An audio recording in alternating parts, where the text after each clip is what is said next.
શ્રીમદ ભાગવતની કથા વિષ ઉતારવાનું કાર્ય કરે છે। વિષ એટલે ઝેર।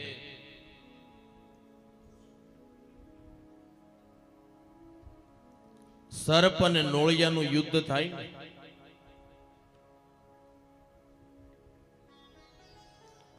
ત્યારે સર્પ છે એ નોળિયાને દંશ મારે, નોળિયાને વિષ ચડે, ઝેર ચડે, પણ ઈ નોળિયો નોળવેલ નામની વનસ્પતિને સૂંઘી લે એટલે વિષ ઉતરી જાય। વળી પાછો યુદ્ધના મેદાનમાં આવે, સર્પ દંશ મારે, નોળિયો નોળવેલ વનસ્પતિને સૂંઘે, વિષ ઉતરી જાય। કથા માત્ર સર્પ અને નોળિયાની નથી સજ્જનો, મને અને તમને પણ વિષ ચડ્યું છે। આ કળિયુગની અંદર કોઈને કામ રૂપી વિષ ચડ્યું છે, કોઈને ક્રોધ રૂપી વિષ ચડ્યું છે, કોઈને રાગ દ્વેષ રૂપી વિષ ચડ્યું છે, કોઈને ઈર્ષા રૂપી વિષ ચડ્યું છે। ત્યારે વિષને ઉતારવાનું કામ છે ને ભાગવત જેવી કથા કરે છે।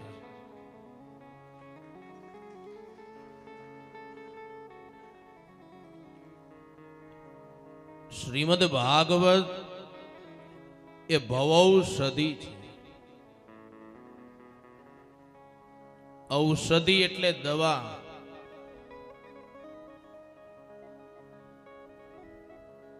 સમાજના પ્રત્યેક વ્યક્તિને એક ભવરોગ લાગુ પડ્યો છે, 84 લાખ યોનિમાં ભટકવાનો।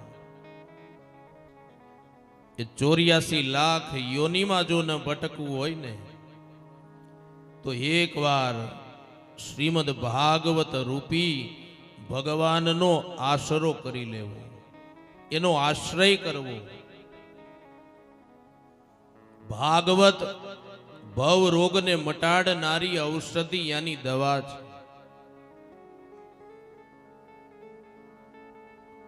ગઈકાલ સાંજની આપણી કથાનું અનુસંધાન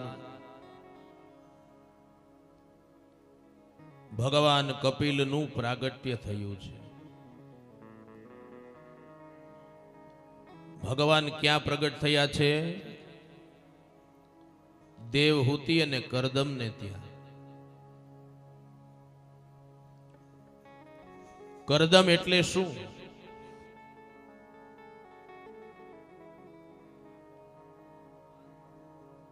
પાંચ જ્ઞાનેન્દ્રિય, પાંચ કર્મેન્દ્રિય અને 11માં મન ઉપર જેનો કાબુ હોય એ પ્રત્યેક જીવ કરદમ બને છે।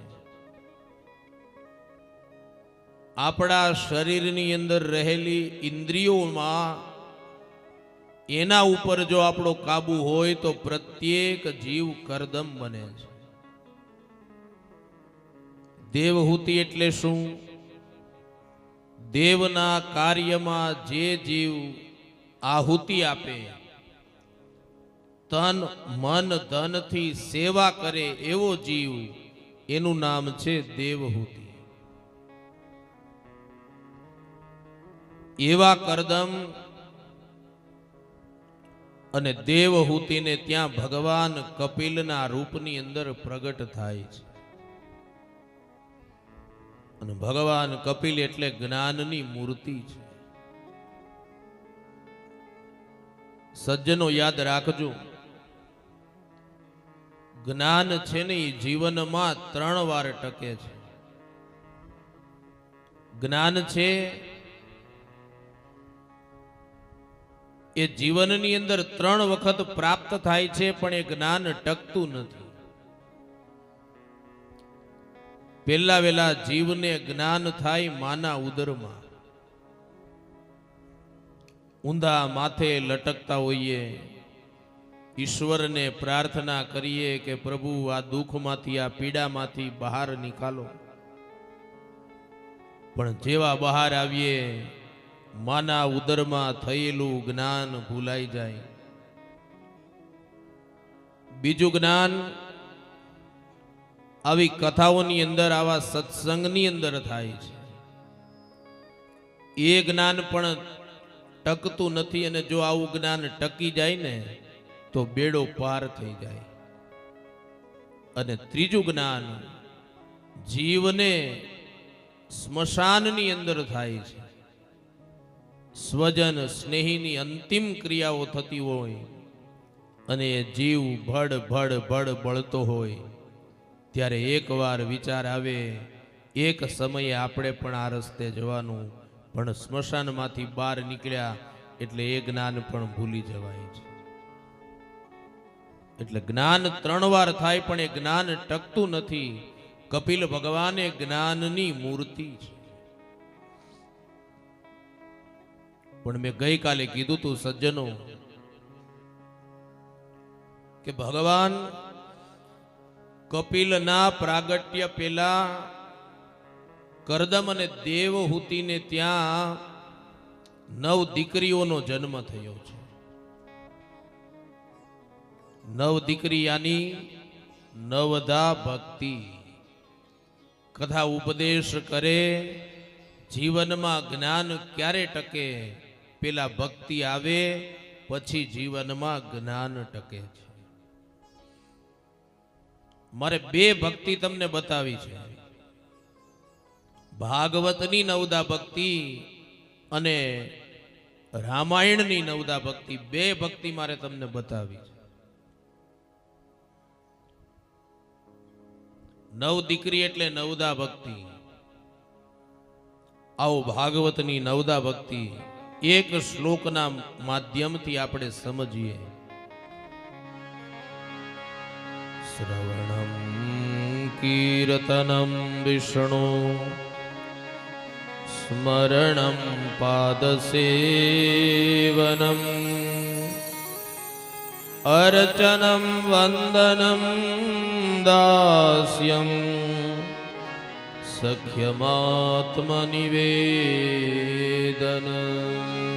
અર્ચનમ વંદનમ દાસમ સખ્યમ આત્મનિવેદનમ. ઇતિ પુંસાર્પિતા વિષ્ણુ ભક્તિશ્ચૈવ નવલક્ષણા ક્રિયતે ભગવત્યદા તન્મન્યે ધીતમોત્તમમ.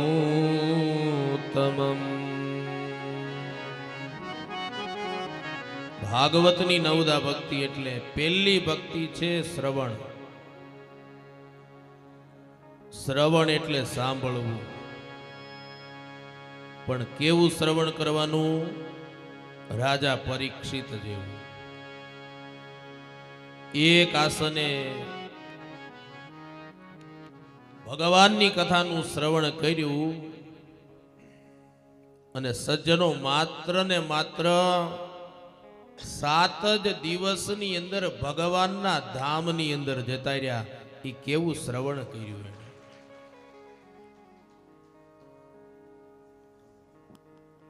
રાજા પરીક્ષિતને તો ખબર હતી કે મારી પાસે 7 દિવસ બાકી છે. 7 દિવસમાંથી 1 મિનિટ કોઈ ઓછી નહીં કરી શકે. પણ મને ને તમને ક્યાં ખબર છે આપણે કેટલું બાકી છે? ખબર હોય કોઈને તો કયો મને. આપણને કોઈને ખબર નથી. એટલે શ્રવણ કરવું તો રાજા પરીક્ષિત જેવું. બીજી ભક્તિ છે કીર્તન. કીર્તન કોના જેવું કરવું? તો ભગવાનના પરમ પ્રિય ભક્ત પ્રહલાદ જેવું કીર્તન કરવું. કથા આવશે, ડગલે ને પગલે ભગવાને રક્ષા કરી છે. એ કીર્તનની તાકાત કેવડી મોટી હશે. ત્રીજી ભક્તિ છે સ્મરણ. સ્મરણ એટલે ભગવાનનું ધ્યાન ધરવું. ચોથી ભક્તિ ભાગવતની પાદ સેવન. પાદ એટલે પગ, સેવન એટલે એની સેવા. પણ કોના પગની સેવા કરવી? ગુરુના પગની સેવા, માતા પિતાના પગની સેવા કરવી. સજ્જનો યાદ રાખજો, માતા પિતાની જો હયાતી હોય ને, એમની હાજરી હોય ને, એ માતા પિતાને બેસાડી એના ચરણ એટલે એના પગની પૂજા કરી એના ફરતી તમે 7 પ્રદક્ષિણા કરશો ને, એટલે પૃથ્વી ઉપરના જેટલા તીર્થો છે, જેટલા ધામ છે, એ બધાનું પુણ્ય ફળ તમને તરત પ્રાપ્ત થઈ જાય છે. બીજે ક્યાંય જવાની જરૂર નથી, બધું અહીંયા છે. 5મી ભક્તિ છે અર્ચન, એટલે ભગવાનનું પૂજા પાઠ સેવા કરવી. ઘરે ઠાકોરજી હોય ને તો એને શણગાર અર્પણ કરજો, સવારમાં સ્નાન કરાવજો, નવા વસ્ત્રો ધારણ કરાવજો, એના અધરે મોરલી વાંસળીનો સ્પર્શ કરાવજો, માખણ મિશ્રી જમાડજો. આવું અર્ચન, આવું પૂજન કરજો. 6ઠી ભક્તિ છે વંદન, બધાને વંદન કરવા.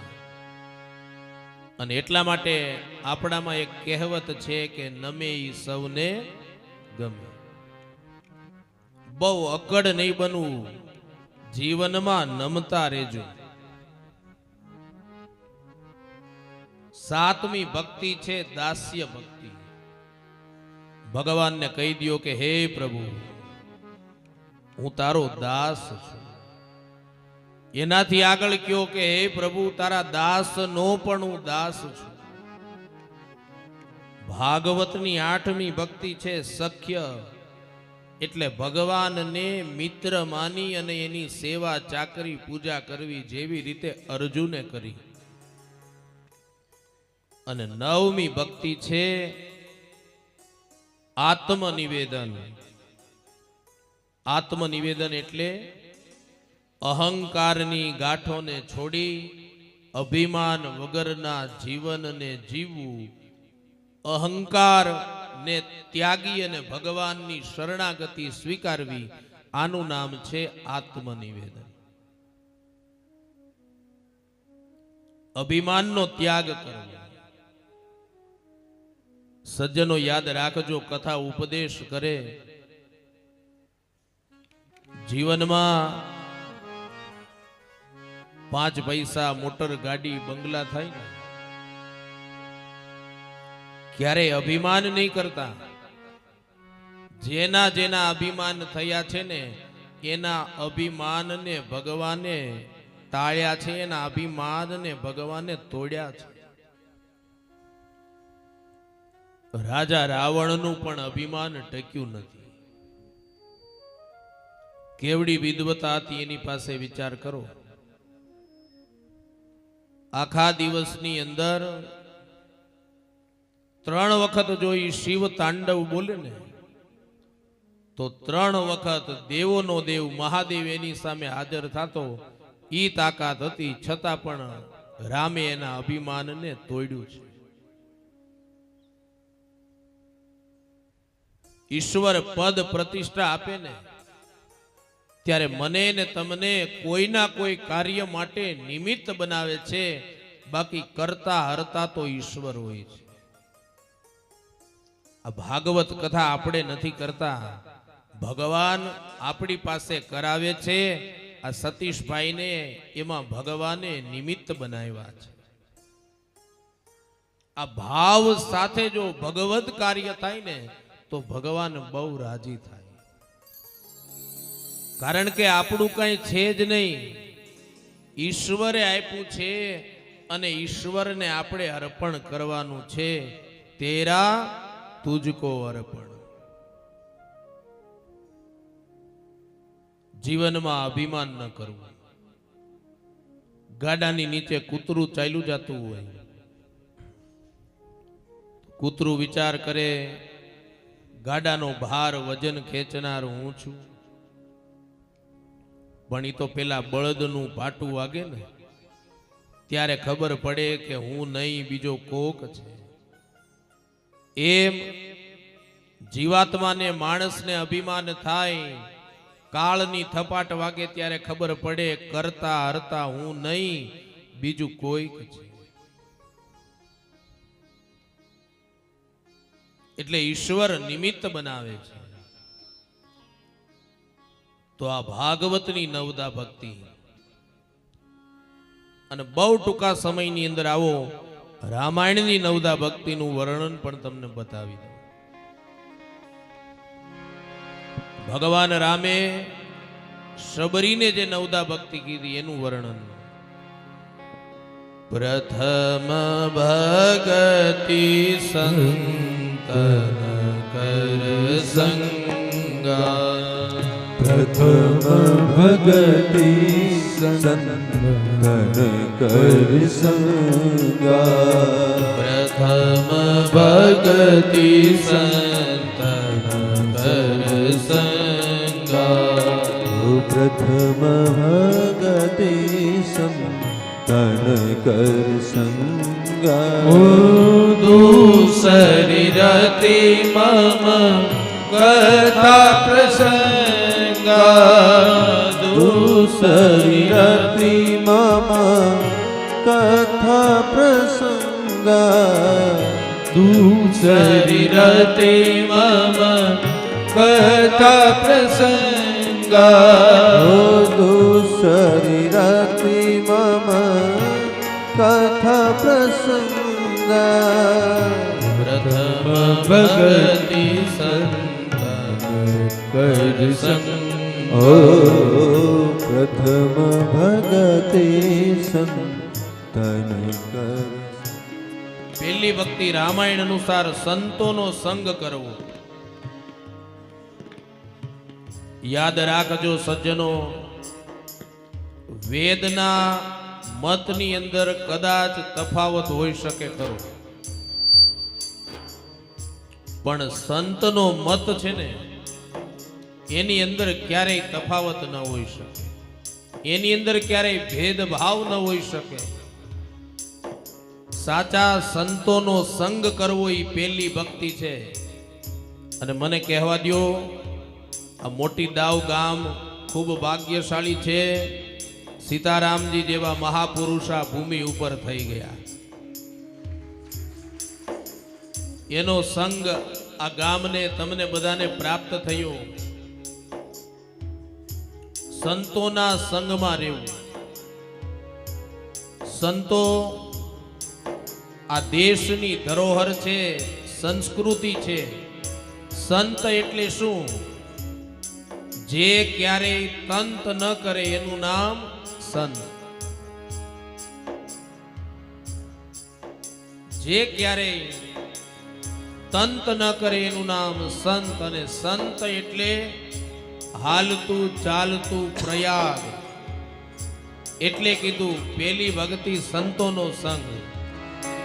हो गुरुपद पंकज सेवा तीसरी भक्ति अमान, गुरुपद पंकज सेवा तीसरी भक्ति अमान, चौथी भक्ति मम गुणगण करई कपट तजगान, चौथी भक्ति मम गुणगण करई कपट तजगान. બીજી ભક્તિ છે કથાનું શ્રવણ કરવું. દૂસરી રતિ મમ કથા પ્રસંગ. અત્યારે તમે બધા આ ભક્તિ કરી રહ્યા છો. શું કરો છો તમે? કથાનું શ્રવણ કરો છો. આ બીજી ભક્તિ છે. આમાંની મોટા ભાગની ભક્તિ તમે કરી રહ્યા છો. ભગવાન રામે શબરીને શું કીધું ખબર છે? કે હે શબરી, આ 9 ભક્તિમાંથી એકાદી ભક્તિ પણ જો કોઈ મારી કરશે ને તો મને અતિશય પ્રિય લાગશે. એટલે તમે આ બીજી ભક્તિ કથાનું શ્રવણ કરો છો. મને કહેવા દો, મારો રામ આજ તમારા બધા ઉપર બહુ રાજી હશે. પણ અમારા નસીબની અંદર આ બીજી ભક્તિ બહુ ઓછી હોય. અમારે તો કથા કરવાની હોય એટલે શ્રવણ કરવા બહુ ઓછું મળે. એટલે તમે બધા બહુ ભાગ્યશાળી છો. ત્રીજી ભક્તિ ગુરુની સેવા. મેં પહેલા દિવસે અથવા ગઈકાલે મેં કીધું તું જીવનમાં ગુરુની મહત્તા બહુ છે. સજ્જનો, ગુરુ ધારણ ન કર્યા હોય તો કરજો. સાવરણી ગમે એટલી મેલી હોય ને તો એ સાવરણી કચરાને સાફ કરે. સાવરણી ભલે ગમે એટલી મેલી હોય પણ એ કચરાને સાફ કરે એ ગુણ એનો છે. એમ શિષ્ય ગમે એટલો મેલો હોય પણ સીતારામ જેવા સદગુરુ મળે ને તો એ શિષ્યને પવિત્ર બનાવી દે. ચોથી ભક્તિ રામચરિતમાનસ લખે મંત્રની અંદર વિશ્વાસ રાખવો.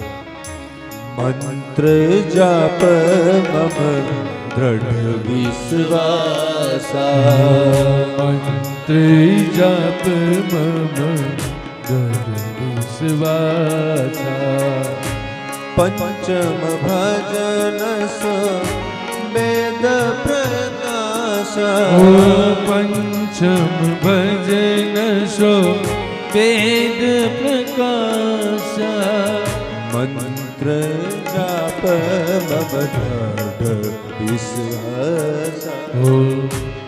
ચોથી ભક્તિ મંત્રની અંદર વિશ્વાસ રાખો. જો સજ્જનો પાણીને આપણે ઉપર ચડાવવું હોય ટાંકીમાં તો મોટર રૂપી યંત્રની જરૂર પડે કે ન પડે? હા કે ના? પાણીને ઉપર ચડાવવા માટે મોટર રૂપી યંત્રની જરૂર પડે તો ભગવાન સુધી પહોંચવા માટે મંત્રની જરૂર પડે ને પડે. દેવાદિનમ જગત સર્વમ મંત્રાદીનશ્ચ દેવતા તે મંત્રાઃ બ્રાહ્મણાદિનઃ તસ્માત બ્રાહ્મણ વંદ્યતે. આખું જગત છે ઈ દેવતાઓને આધીન છે પણ દેવો કોને આધીન છે? મંત્રને આધીન છે. એક પવિત્ર બ્રાહ્મણનો દીકરો સાહેબ એમ કહે કે વિષ્ણુમાં આવાહ્યામી સ્થાપ્યામી, એટલે ભગવાનને આવવું પડે ને આવવું પડે, એમાં શંકાને સ્થાન નથી. મંત્રની અંદર શ્રદ્ધા રાખજો, વિશ્વાસ રાખજો, પણ મંત્ર એક, માળા એક, આસન એક અને મૂર્તિ પણ એક.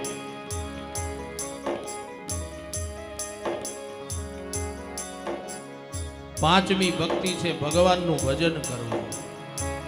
તમને જ્યારે જ્યારે સમય મળે ને હાલતા ચાલતા ડગલે પગલે ઘરના કામકાજ કરતા કરતા પણ ભગવાન ભૂલાય નહીં, આપણી કુળદેવી ભૂલાય નહીં, આપણા ઈષ્ટ ન ભૂલાય.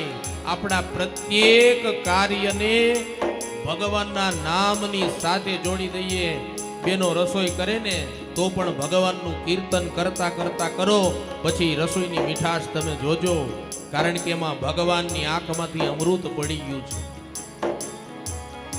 છઠદમ શીલ બિરતિ બહુ કર્મા, છઠમ શીલ શિર તિરી બહુનામા, હો છઠદમ શીલ બિરતિ બહુ કર્મા, છઠમ શીલ કીર્તિ બહુનામા, નિરત નિરંતર સજન ધર્મા, ઓ નિરત નિરંતર સજન કર્માના.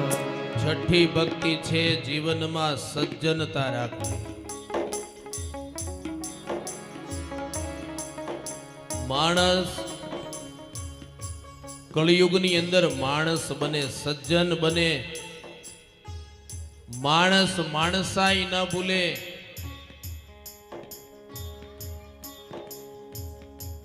માણસનો પરમ ધર્મ કયો છે?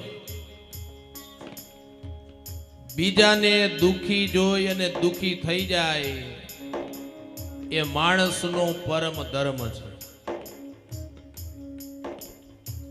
તો છઠ્ઠી ભક્તિ છે જીવનમાં સજ્જનતા રાખવી. સાતમી ભક્તિ છે બધામાં ભગવાનને જોવા.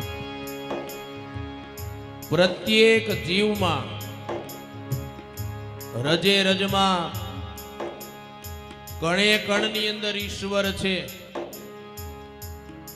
જગતની એક વસ્તુ એવી નથી કે જ્યાં ભગવાનનો વાસ નથી. જડ હોય, ચેતન હોય, સ્થાવર હોય, જંગમ હોય, ભગવાન અત્ર તત્ર અને સર્વત્ર દરેક જગ્યાએ છે. સતીશભાઈ, આપણે ત્યાં તુકારામ કરીને એક શ્રેષ્ઠ બહુ મહાન સંત થયા.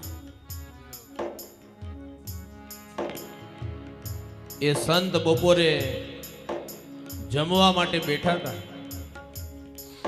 રોટલો ને છાશ, એમાં તુકારામજી જમતા જમતા પાણી પીવા માટે ઊભા થયા ને એક કૂતરું આવ્યું. તુકારામજીનો રોટલો લઈ અને દોડ્યું, ભાગ્યું અને એ તુકારામે અવાજ કર્યો, એ વિઠ્ઠલ, એ વિઠ્ઠલ,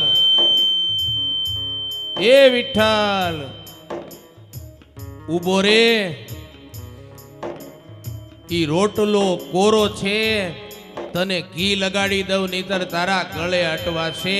એને કૂતરામાં ભગવાનના દર્શન થઈ ગયા.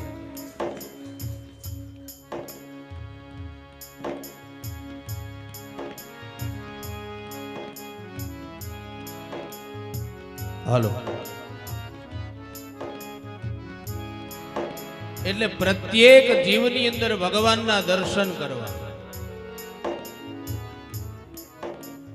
બધામાં ભગવાનને જોવા.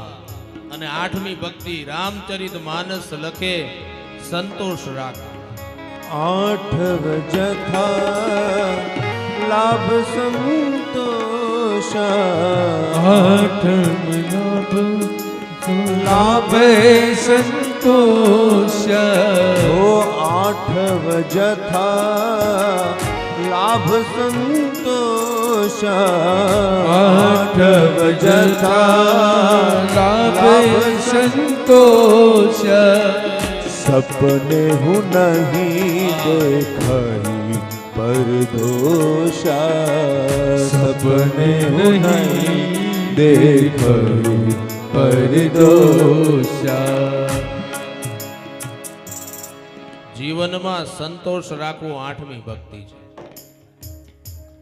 જો સજ્જનો યાદ, ભગવાને જે આપ્યું છે ને એમાં સંતોષ રાખવો. જ્યારે જેવો સમય આવશે ભગવાન આપીને રહેશે, પણ સંતોષ રાખવો,